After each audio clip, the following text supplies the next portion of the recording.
today we're talking about reactive abuse. Right. That's a big issue that so many codependent ladies especially agonize over. Yeah, and we're going to help them today. Yes, we are.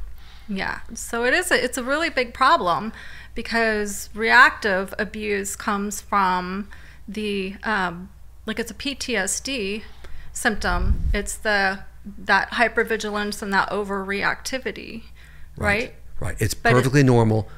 And just about every woman I talk to, I think you too, Lori. Can I call you Lori? Yes. It's always Laurel for your public persona. Who cares? Your name is Lori. Either one. Yeah, it's about universal. Okay. Because you're driven crazy, as your books say. I love those titles, you know.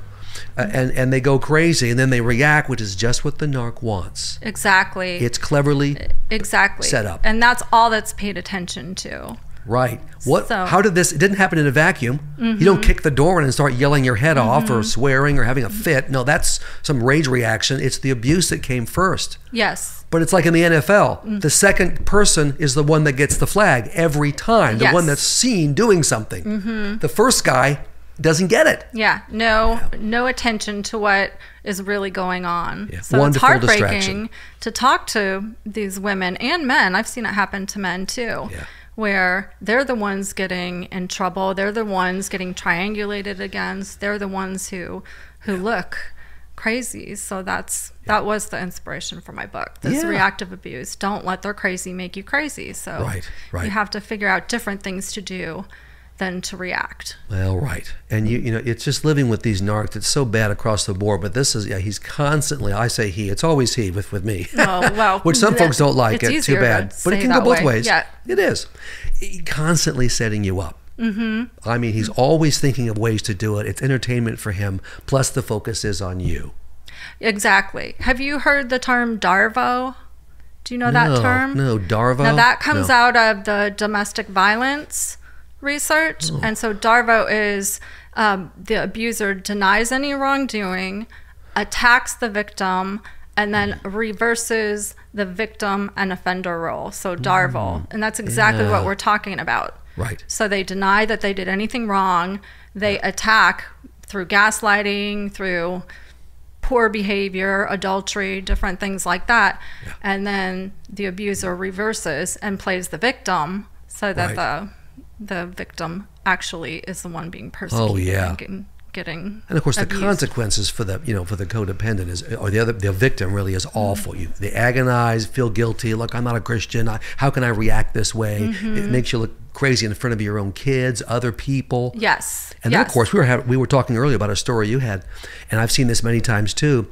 The cops will be called, and you will be taken away. Right. Not the narc. Right. So if you're trying to get them to listen to you, you're trying to be heard, you're trying every nice communication tactic available, and they still keep gaslighting you, they still keep after you, then eventually some people just lose it. You're going to blow. Yeah. I would. I mean, eventually. And some narcissists will call the police, and then the other one's taken away. Yeah, they'll be the threat, but then they'll sometimes actually come through, and then they really have you. Oh, the control. Oh, yeah. Or they're banned places. They're banned from going to certain events because they've lost their cool. Like sometimes they can't attend their kids' sporting events because they blew up at the narcissist at that sporting event, and then they're the ones banned. Yeah. So and the evil narc just loves that. Yeah. So much fun. Oh, it's awful. You know what? Yeah, you want to stop. Of course, this is part of our approach. You need to stop trying. Yeah. Stop trying to change him, the marriage, meet needs. That's just going to drive you nuts. Right. He's not changing. Well, that's that first key part of figuring that out as a codependent. He's not going to change. Right. Sorry, it's not true. It may take years. And then you start rechanneling that reactive energy into assertiveness and preparing to leave him. And do you get asked that a lot? I get asked that a lot. Can someone who's clinically narcissistic change? All the time. The answer is always the same. No hesitation. No. Right. What's your next question? Well, I'll say they can change, but they don't. Well, so they can only because of the power of Christ, and he extends grace to everyone, but they don't take him up on that. So they do not change. Right. And you have to live within that reality. Yeah. So that's a longer answer.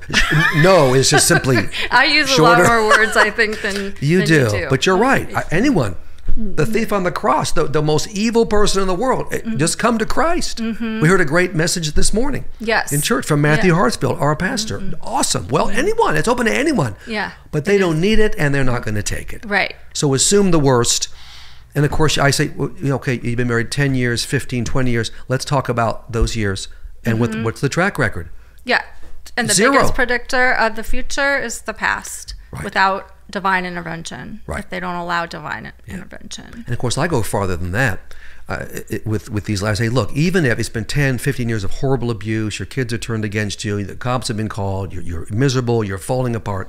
Okay, that's enough. Even if he actually repents and comes to Jesus and makes the changes, you can still get away from him and divorce him. Yeah. You don't ever have to trust him again. Right. God will make that clear. But don't worry. Biblically, you have every right to do so. You don't ever have to trust him again. Well, we're not to trust the untrustworthy.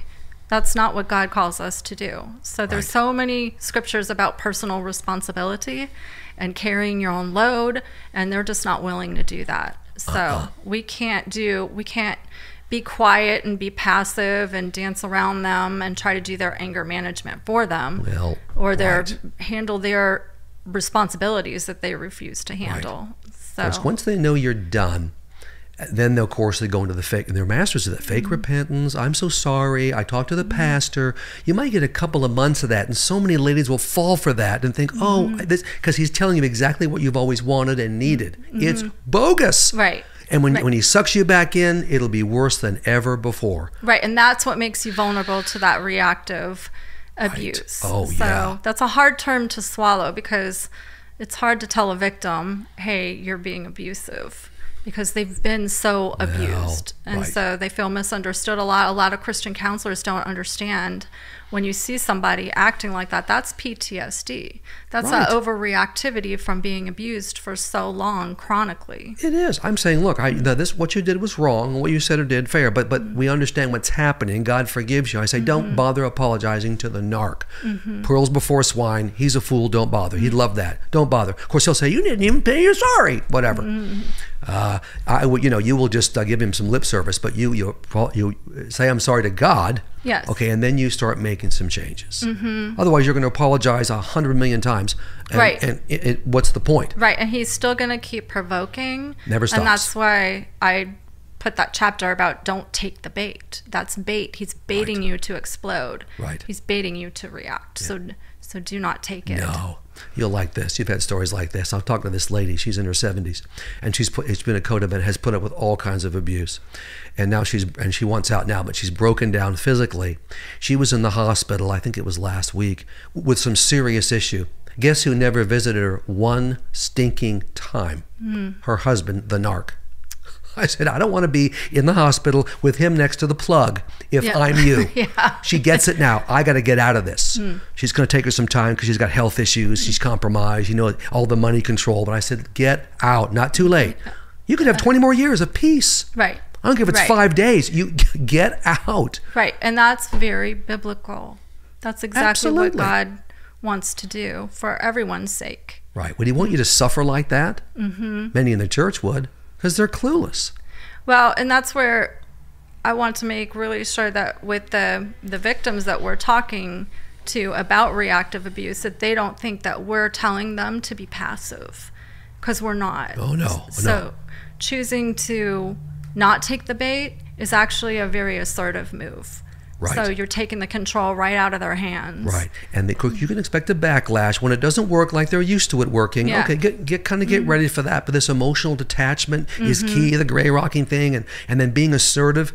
And if you're Dr. Clarke, you follow my plan, you'll be even a little snarky. It's kind of entertaining, but Christ-like, and you'll start to maneuver. It'll change everything. And you're getting ready to leave him. It's not managing him so you can stay. Yeah. I don't want you to stay. It may take you a year or 6 months, but you're getting out. Oh, but he'll hate that because it's not working anymore. Right. Ooh, so he'll up the ante, of course. Be aware of that. But the strength you're going to feel is going to be awesome. Right, and the peace. Yes. And getting away from the chaos so that you can heal and you can figure out, wow, because I meet with tons of people, and you do too, that say, I'm only reactive with him or her, with nobody else. I have tons of friends. I serve.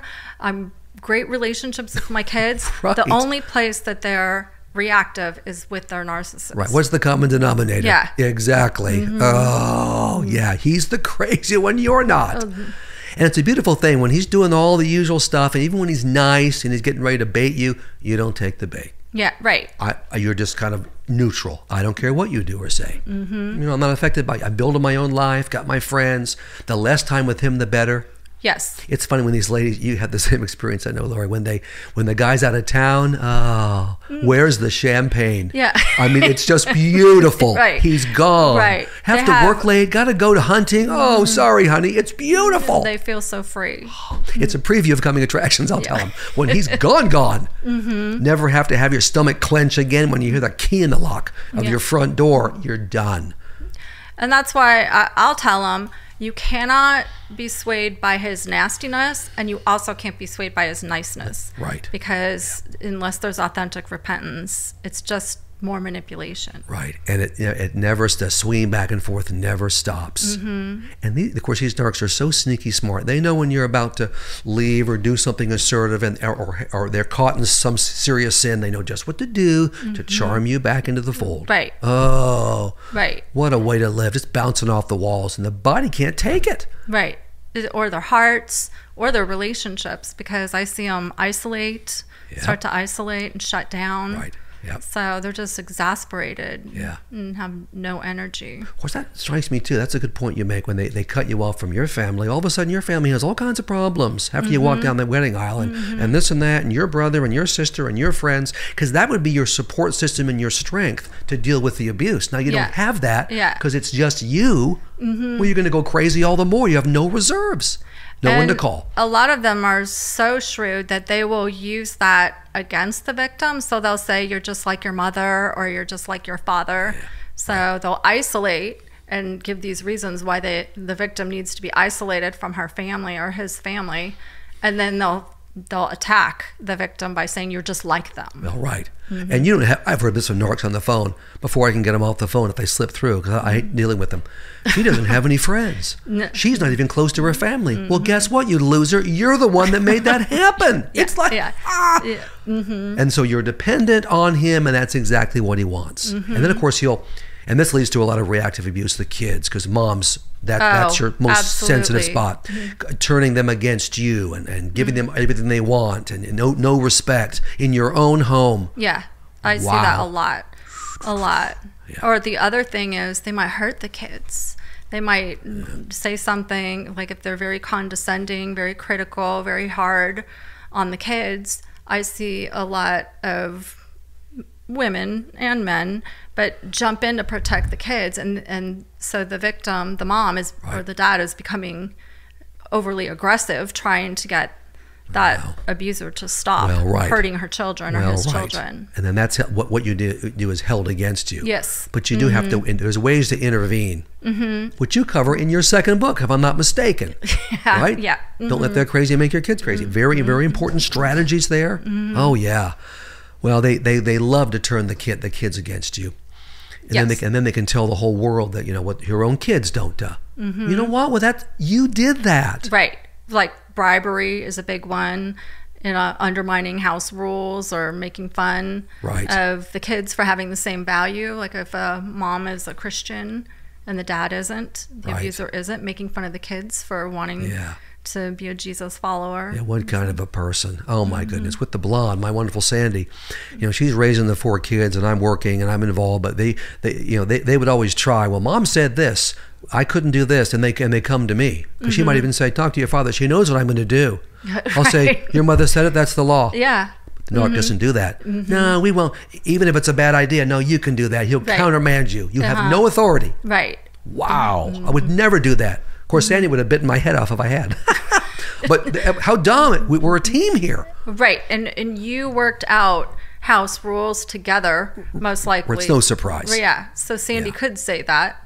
And you had trust with each other, that you had each other's backs, because you already knew. Oh, I'm going to believe her every time. Of course, she's raising them. She's with them all day long. I show up. Whatever she says happened. Yeah. Now, our kids didn't play this game anyway, but, if they want to argue with mom or there's an issue, who am I going to choose? Yeah. Mom, every time. Will they figure that out? not worth the effort. Not in the narc family. They know they can go to dad because kids are smart. Yeah. I want my way. Right. Not even bad kids. Right. But I know that dad will give it to me. That's age-appropriate manipulation. That's Right. They're testing their boundaries. They're trying to figure out how the world works.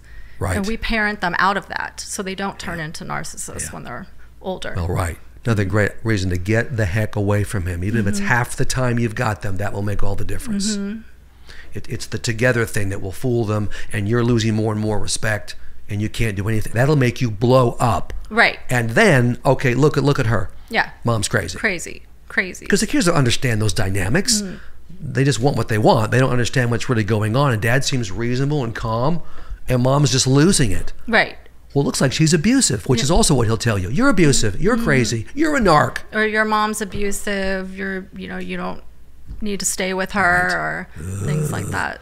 So, and then that's why I have the 4 Ds. I love we already had Darvo. What are the 4 Ds? So the 4 Ds are, so you don't take the bait. So you take deep breaths. You don't defend yourself at all. Don't no matter bother. what he says, let Right. those emotional darts just fly right Who over. cares? Right. Dismiss whatever he's saying and then detach and walk away. Yeah. And then go do something that's life-filling. So I have a 5th D, as you might not depart. Just get away. Yeah, exactly. But that's where we're going with this. You're getting stronger. You're getting more assertive. You're responding in different ways. Yes. The kids can see it, and so you're bonding with them. There's some respect, and then you're getting strong enough to leave him behind. And then I also encourage the parents to debrief with their kids if there is reactivity in front of the kids. Debrief and let them know if you did lose it, that wasn't right. We're not to sin in our anger. It's okay to be angry because there's legitimate reasons why I'm angry, but it's not okay. Well, right. Kids can understand that. Here's the context. I was still wrong, but here's the context. That's what dad did. Oh, yeah, you're fighting for your own kids' hearts and minds. Absolutely. Yeah. He's doing all this stuff behind the scenes. And I'll say to moms, you do too, or dads, if they're married to a narc, if dad says or does anything, if he's the narc, that you wonder about, something about me especially, you can always come to me. We'll have a private conversation. I'll say nothing to your father. This isn't the normal marriage. You'd never do that in a normal couple. But this is different. I will hear you. I will tell you the truth, whatever's happened, and then I won't say anything to him. So they feel protected. Exactly. Worth a try. They need a safe place. Right. To talk about whatever's going on. Yeah. And then the kids, as they get older, if you haven't left by then, or maybe they're already old and you're worrying about leaving, teenage years, whatever, eventually they'll figure it out. Dad has an agenda here. It's not right. Okay, it's my dad, love my dad, spend time with my dad, but here's the truth about my dad. Yeah. And they start to get protective and have boundaries, and that's exactly what we want. And they'll figure out how to have what that safe relationship looks like with their abusive parent, that narcissistic parent. So sometimes it's nothing. Sometimes it's I'll go have dinner with them or I'll go golfing with them, but it's superficial. They don't share It's their limited. struggles. Right. Because they figure out the narc's going to use all of that. Right. Because whenever you share something, a problem you've got, it's going to be your mom's fault. Yeah. And every time. Well, forget that. I know. It takes a while to figure these things out. I mean, it's a process, obviously. Yeah. That's what we're trying to help people with. And debriefing with your kids is so important. I also think like teaching them about concepts like provocation, like provoking, so that they understand that there's more to the story, so that they understand that if somebody has an intense reaction, we have to look at the whole big circumstance to see. The reactive person still has personal responsibility, but we have to figure out what triggered that. There's usually something that triggered that, and that person needs to take personal responsibility, but the narcissists just don't. No, and they'll figure that out. Of course, they will. Narcs love to have the kids on their side, but they're going to do the kids the same way. Provoke them, exasperate them, like the Bible says not to do.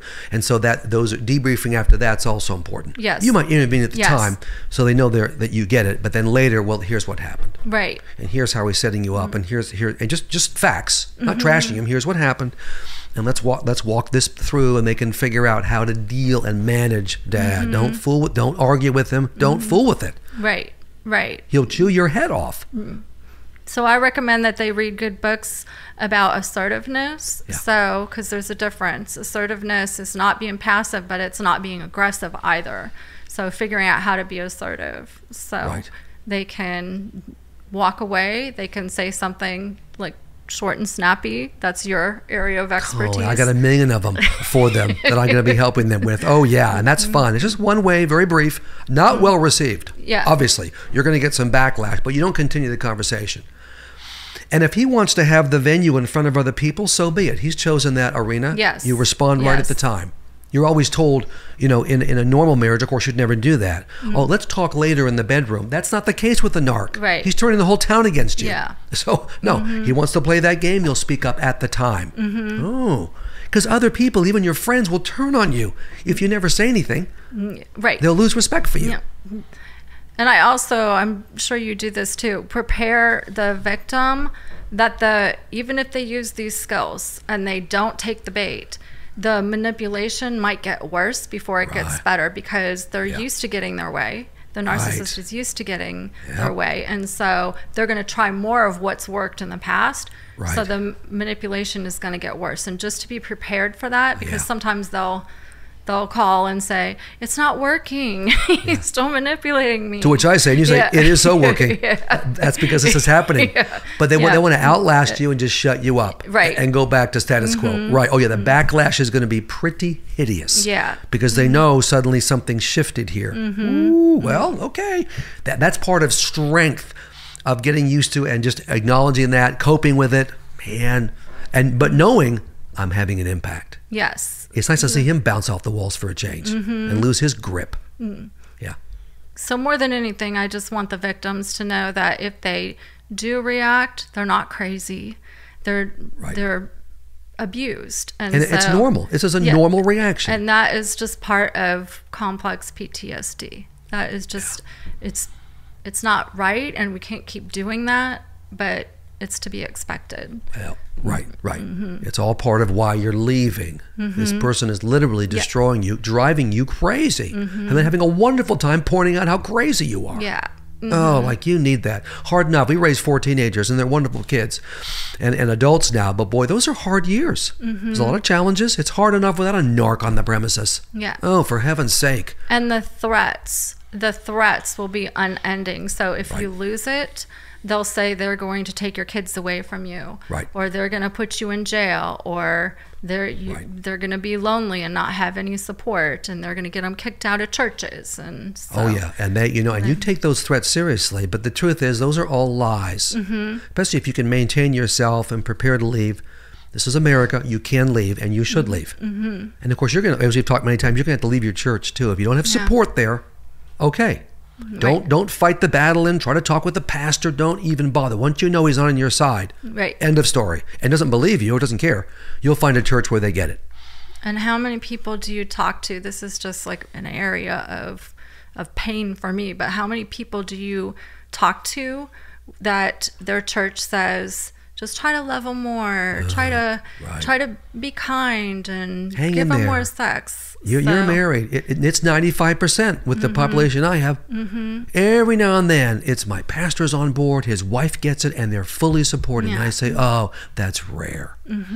But there are churches, God's faithful, you can find one in your area where you will get the support. Exactly. It's out there. Maybe a small church. Doesn't make any difference. And even if you like your church home, it doesn't mean you're betraying your church home by going and finding a pastor that supports stopping abuse. Well, so we're not saying that you have to like completely get away from all your friends and the support that you do have at that church, but you do need to find some biblical support so you can use that Matthew 18:15 through 17 process that God gives us.